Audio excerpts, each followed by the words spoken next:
Welcome viewers to this series of lectures on ancient India, and today we are talking about the process of state formation. Obviously, the timeline is the postmodern period with reference to South India. So, emergence of state society in South India, and the timeline for our discussion is the postmodern period. So, it is basically 2nd century BCE to around 3rd century CE that we are going to talk about. And in the previous part of this lecture, we spoke about the Sangam literature, we spoke about the Indo-Roman trade that was happening around this time. We spoke about the essential prerequisites for state society to have emerged. And in this part of the lecture, we shall try to see to what extent the sources of peninsular India in the postmodern period testify to those coordinates that we discussed in the previous part of the lecture, and that will give a fair amount of idea about the level of state society that one can envisage to have developed in the postmodern period in peninsular India. Usually, it is understood that the kind of polity which is elaborated, which is discussed in Sangam literature, largely is of a chieftain kind. So, the kind of institution that kingship requires in territorial terms, in terms of standing army, etc., perhaps were yet to develop, but they were fast changing kind of society, and there are enough indicators by the help of which we can track the development of state society, or we can track the satisfying of the essential prerequisites that are there for state society. So, in that list of essential prerequisites for state society, we had spoken about social and economic differentiation, or the indicators of social and economic differentiation becoming evident through class formation, through jati, archaeological coordinates like varying house sizes, finding of deluxe potteries. For example, in North India, it is NBPW, Northern Black Polished Ware, which testifies to the fact around 6th century BCE and subsequently that some people were having possession of these potteries, which was a prized possession, which was a deluxe pottery, as opposed to painted grey-ware pottery, which was of ordinary kind, and so forth. So, existence of this variety of potteries also testifies to the fact that there is enough economic differentiation in the population that is living in this area. So, where such kinds of things there in South India is something that we will explore. We will also try to see institutional developments. For example, in the early Vedic period, in the case of North India, we do see that the practice of giving voluntary donations by common people to the chiefs, which was Bali, by the time it reaches later Vedic period, it transforms into a coercive kind of imposition. Almost taking the shape of tax, right, which we get to see very much present by the middle of first millennium BCE in North India. So, was such kind of a thing, institution, practice there in South India around this time? So, that is one line of inquiry. Popular bodies of community participation, for example, in North India, it was Sabha, Samiti and so forth, Vidhat and so forth. So, what was the level of popular control over the power of the king, over the power of the executive, or was it the absolute power of the king which was emerging as triumphant over popular controls, over levers of popular control. So that also tells you about a certain trajectory in which polities move towards monarchy as opposed to more republican kind of or egalitarian kind of polities that could have existed in the earlier period. So all these things are there with reference to evidence that we get from North India, and it is on these lines that historians have sought to inquire whether in South India we can see some institutions or practices or such bodies to be there. Other administrative officials, of course, if there is surplus, you have a ruler and the administrative apparatus. Obviously, those administrative apparatus, on account of its complexity, will carry different nomenclatures and functions and roles. So, in North India, we have in the later Vedic period Ratnins, we have other officials, Bhagadugha, who perhaps were collecting those taxes and so forth, non-voluntary offerings and so forth, or coercive offerings, etc. So, those are the things. Then it quite could be the case that unlike North India, there is supplementation of surplus through trade and commerce, right? And it could have been maritime trade and commerce in the case of peninsular India. So, in North India, by the time we reach the middle of first millennium BC, we have Sarthavahas, we have Sethis, we have Gahapatis, who probably had enough resources under their command, and perhaps they were also engaged in pursuits which are non-agricultural, trade, commerce, etc. So, this is particularly true for Sartavahas and Sethis, not so for Gahapatis, but the evidence is there from North India. Do we have similar evidence from South India? Similarly, we spoke of urban centers as yet another indicator of state society, because in history usually the two have emerged simultaneously. The idea of territoriality, the kind of transformation from Kul to Kshetra or Janapad that is evidenced in the case of North India was or can something of similar kind be seen in Sangam literature or scenario in South India. So, let's talk about the South Indian scenario as revealed through Sangam literature and other archaeological evidence that we have access to, particularly with reference to the lucrative Indo-Roman trade that was happening. In the earlier part of the lecture, I have told you that Sangam literature is not intended to be written or to have been written for informing the posterity about the politics and political happenings or taxation or warfare. It is a literature of different genre. It is more about sensibilities, it is more about love poems and so forth. Nevertheless, there are very distinct geographical and ecological patches which are repeatedly mentioned. In fact, they are even used as metaphors for emotions. For example, a green patch is used as metaphor of love, thriving love, whereas an arid patch of land is used as metaphor of separation or absence of love and so forth. And historians have to wade through all these details in order to cull out whatever is important for them for their historical inquiry. So,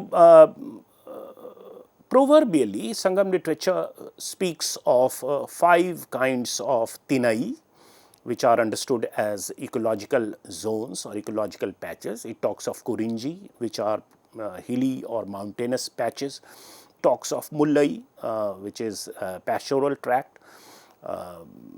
It also talks of Marutam, which is green, wet or agricultural land from where agriculture could be a possibility or something was grown.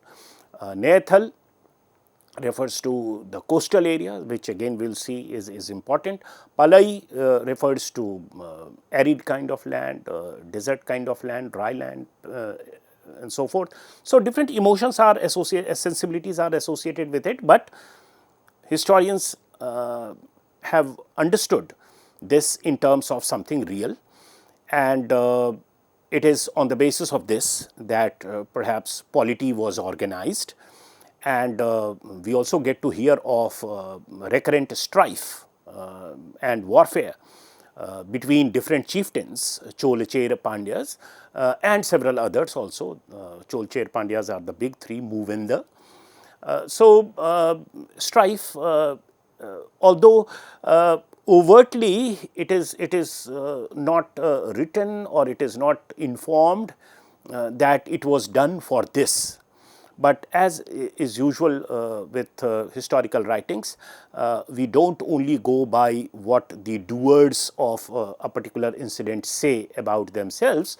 One has to also exercise historical imagination in order to cull out what must have been the factor, what must have been the real cause for this continuous strife between different chieftains.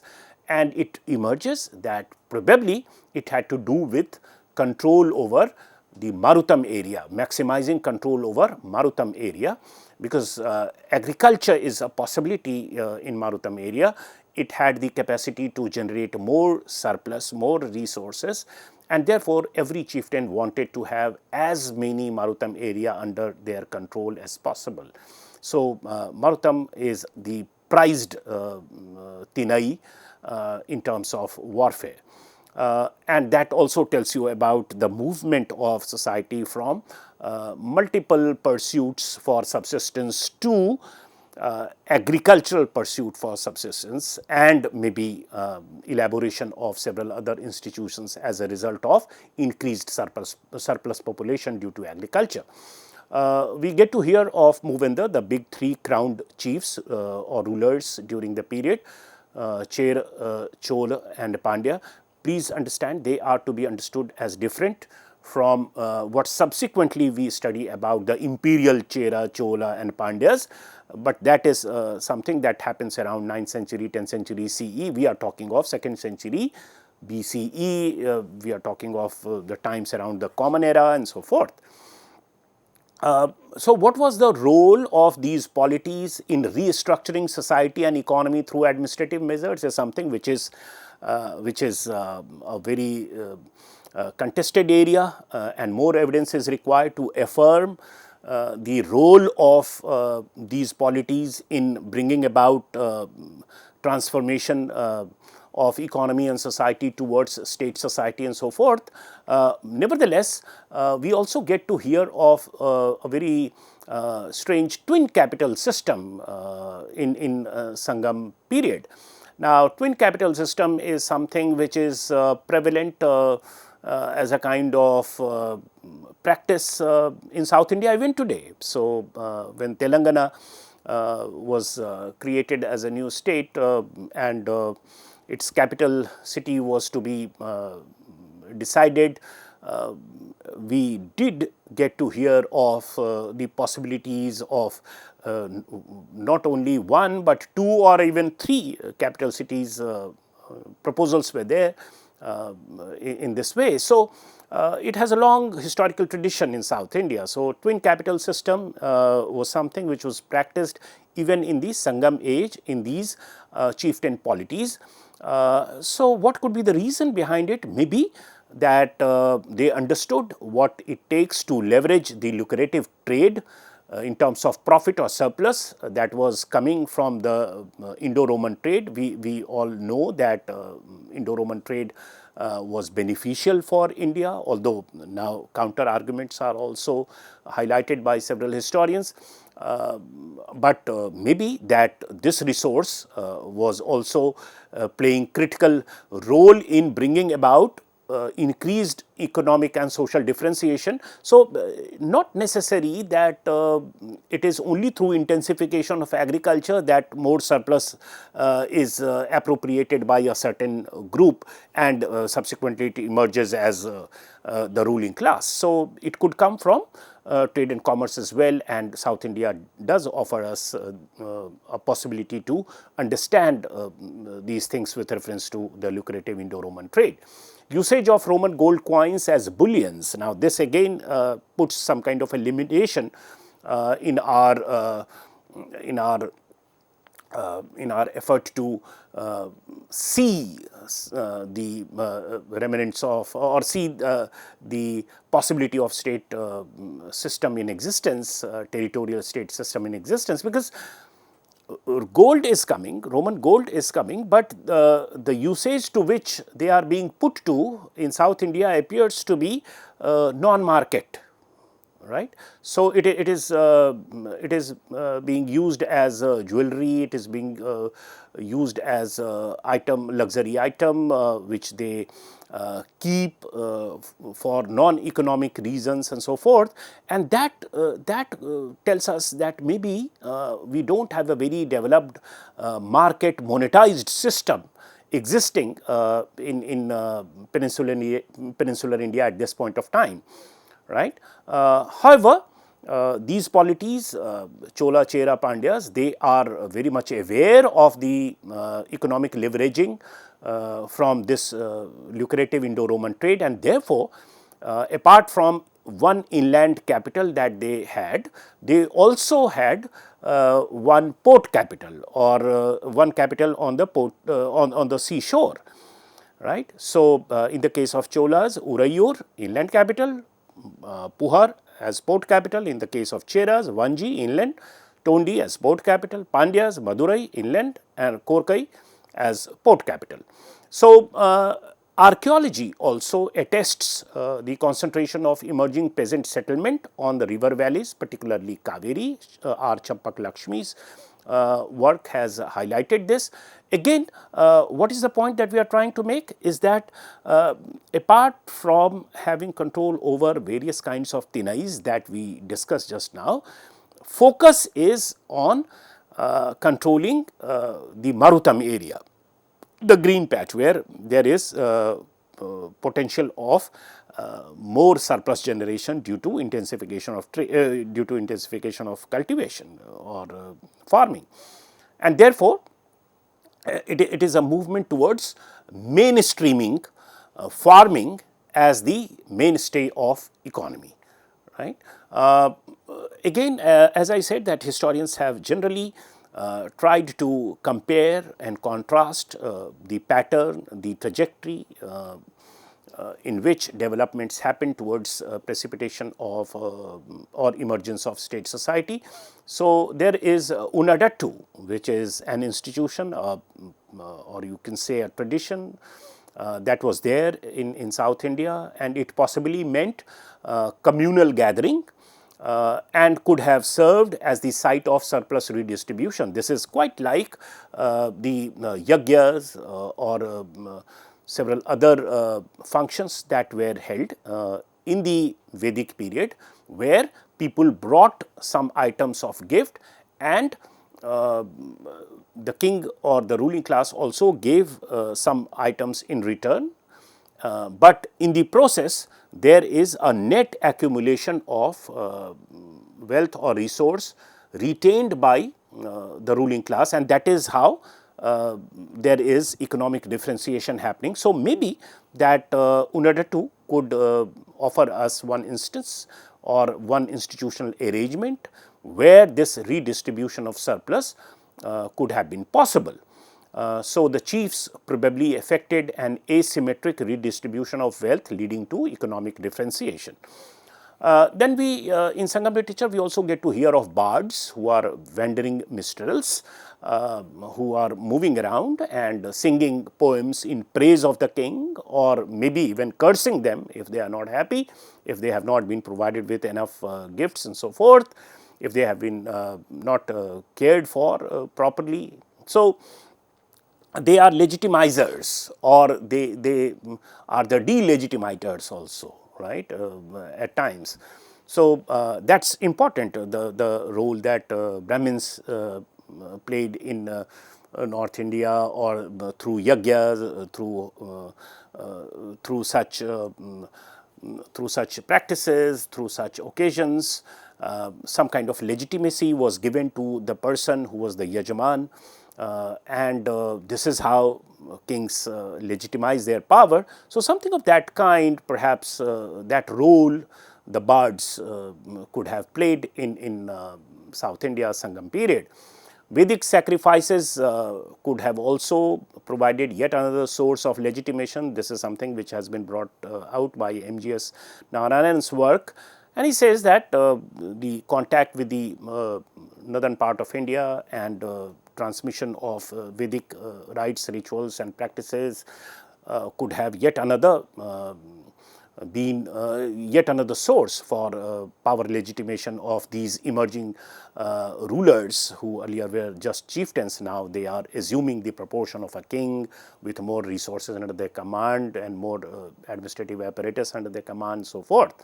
Marutam, as an ecological patch, certainly was the most sought after region, and this could have precipitated the proverbial raids amongst the chiefs. This is something that we have discussed already.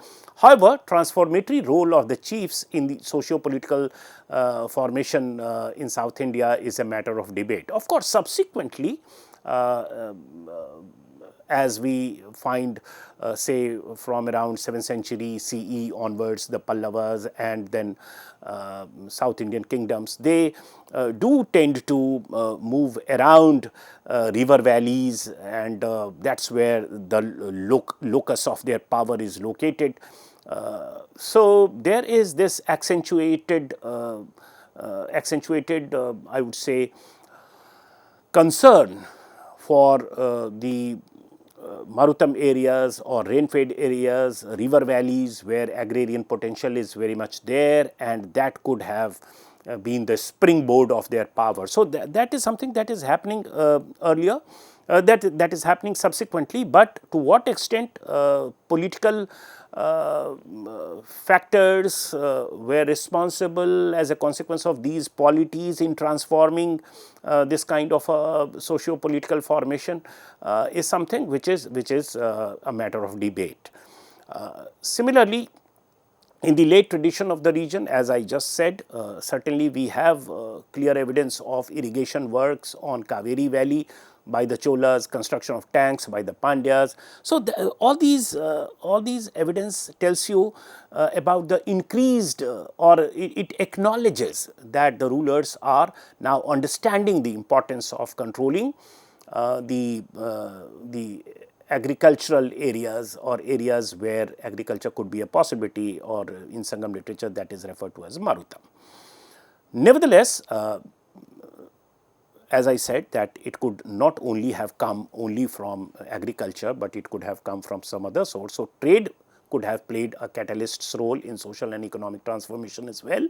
Trade, not only the Roman long distance Roman trade, which is usually of luxury items, or in the absence of market system or monetized system, it could be primitive valuables for the local population, but also inter-regional exchange of essential commodities, and we have more and more evidence coming from this area that this exchange is not only limited only to port towns, but there is hinterland interconnect or hinterland nexus, or some historians even talk of the eastern coast or the western coast linked to the eastern coast through the very intricate network of inland areas or hinterland.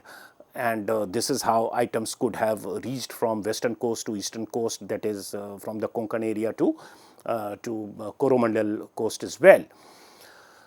So, as a result of whatever accentuation of concern for, or accentuation of the importance of Marutam area in terms of agricultural potentials and trade, there is an emergence of urban enclaves in the interior and coastal emporia, the Anthropod. Sangam literature talks of three of these chieftains as Moventa, the big three, Cheras of Vanji, Pandyas of Madurai, Cholas of Urayur. In terms of coastal control, Cheras had Musiri, Pandyas had Korkai, and Cholas had Puhar. This is something that we have discussed in earlier part of the lecture as well. 3rd to 7th century CE is something which is post the Sangam age. Now, for this period, we don't get enough records, enough evidence, written works, or even archaeologically some items which shows the continuity of what was precipitating during the Sangam period, in the post-Mauryan period in peninsular India, linked to what we understand as the imperial phase of the iconic Chola, Chera and Pandyas, right. Ashokan inscriptions refers to Chola, Chera, Pandyas, Satyaputras and so forth as neighboring polities outside the territory of the Mauryans, but from within Sangam literature, we find only 3 being referred to as the big 3. So, that again tells us that there were several other chieftains, but there is some degree of political and economic differentiation to the extent that some are considered big, some are not considered that big and so forth. But the problem arises that we do not quite have enough evidence to link in a unilinear manner in terms of tracing the trajectory of state formation, which certainly by the time we reach the Pallav period or Rashtrakuta period or Chalukya period or Chola period, the imperial Chol, Chera and Pandya period in the first millennium CE, that connecting chronology of around 300 years or so from 3rd to 7th century CE is not quite there, and in literature it is referred to as Kalabhra, which is attributed to various factors, at times even the biased motive of a particular class to have not written much about this period, because perhaps they were not the rulers anymore. But by the time we reach 7th century CE, again through Pallavas and subsequently several other polities, we have very distinct and clear evidence of state society in operation. So, that is the story of the formation of state society in South India, and it is this gap from 3rd to 7th century CE, which is referred to in several sources as Kalabhra period, dark age, or that kind of a thing. There is some kind of a negative portrayal over here. It could be motivated, it could be something else, whatever, but there is a gap, right, and that has to be plugged in order to make a very coherent case for gradual development of state society in South India in a very coherent and unilinear way. But this disjunctive character is very much there due to Kalabhra, and that is how one has to make sense of the development of state society or emergence of state society in South India or peninsular India. Thank you.